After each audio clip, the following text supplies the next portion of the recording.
السلام علیکم میرے پیارے اور محترم ناظرین، میں ہوں حافظ حکیم شبیر احمد۔ پیارے ناظرین، آج جو نسخہ آپ سے شیئر کرنے جا رہا ہوں، میرے ایک حکیم صاحب ہیں، انہوں نے اصرار کیا کہ حافظ صاحب کوئی ایسی مرہم کا نسخہ بتائیں جو کہ ایک ہی ٹائم پر چاہے ددر، چنبل یا جسمانی خارش جو تبھڑ وغیرہ بھی بنتے ہوں ان کے اوپر استعمال کی جائے تو الحمدللہ اس کے فائدے بھی 100% ہوں۔ تو پیارے ناظرین، آپ سے جو یہ نسخہ شیئر کرنے جا رہا ہوں، الحمدللہ یہ مرہم میں اپنے دواخانے پر بھی تیار کرتا ہوں۔ یہ دواخانے پر سے میں نے بہت سے لوگوں کو دی بھی ہے اور بہت سے لوگوں نے آن لائن ہوم ڈیلیوری بھی لی ہے، تو اس کے فائدے بھی الحمدللہ 100% ہیں۔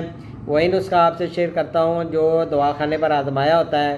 تو پیارے ناظرین، چیزیں نوٹ فرما لیں۔ ویزلین سفید آپ نے لینی ہے 100 گرام، موم دیسی لینی ہے 24 گرام، گندھک آملہ سار 12 گرام، نیلا تھوتھا یہ زہر ہوتا ہے لیکن اس کو تیار کیا جاتا ہے، یہ 6 ماشا، کافور 6 ماشا، کاربالک ایسڈ 15 گرام۔ اب آپ نے کرنا کیا ہے کہ نرم آگ پر ویزلین کو پگھلا کر اس میں موم آپ نے ڈالنی ہے۔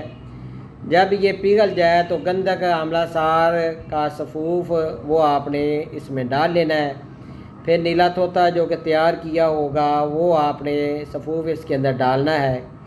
آگ سے اتار کر اس میں کاربالک اور کافور آپ نے بعد میں ڈالنا ہے۔ تو اب یہ تیار ہو جائے گا۔ تو کرنا کیا ہے کہ آپ نے نیلا طوطا 1 تولہ کو لیموں کے 5 تولہ پانی میں کھرل کرنا ہے۔ تو پھر اس میں جو ہے پوست حریر سبز 8 تولہ کا صفوف ڈال کر خوب کھرل کر لیں۔ تو آپ نے مرچ سیاہ سے قدرے چھوٹی گولی، جو کالی مرچ ہوتی ہے نا، اس سے قدرے چھوٹی گولی یہ آپ نے تیار کر لینی ہے۔ تو مریض کو اگر یہ کھانے کے لیے بھی دیں گے صبح اور شام 1 گولی تو انشاءاللہ اس کا فائدہ ہوگا۔ یہ کھانے والی گولی، یہ نیلے تھوتھے والی یہ الگ ہے۔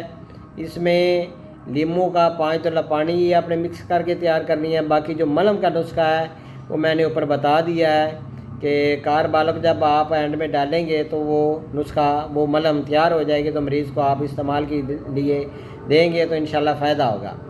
تو میرا نمبر نوٹ فرما لیں 0343 416 7476۔ اللہ حافظ میرے پیارے ناظرین۔